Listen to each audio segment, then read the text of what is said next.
আফা একটা খবর শুনলাম, কি খবর শুনলা আবার? ডক্টর ইউনূস নাকি জাতিসংঘে যাবে।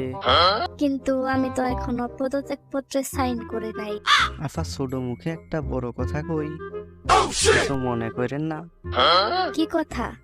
মায়ের ভয়ে যে পালিয়ে যাই, তার পদত্যাগ জরুরি না আফা। মানে? আপনাকে তো পতন করা হয়েছে, আপনি পদত্যাগের চিন্তা করেন কি আফা? আর আপনি পদত্যাগ করেননি, পদত্যাগ এমনি এমনি হয়ে গেছে, এটা পলকে কইছে। চুপ থাকো, নইলে কিন্তু তোমার খবর আছে। যেভাবে আপনি বিনা ভোটে প্রধানমন্ত্রী হয়েছেন, সেভাবেই বিনা পদত্যাগ পত্রে আপনার পদত্যাগ হয়ে গেছে। চুপ করো কাদের, আমি কিন্তু তোমার প্রধানমন্ত্রী ছিলাম।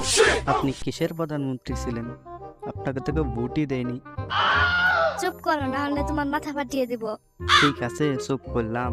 তো আর খালি একটা কথা কইব, কি কথা? আপনি কি মরার পরে কইবেন আমি মরণপত্রে সাইন করি নাই?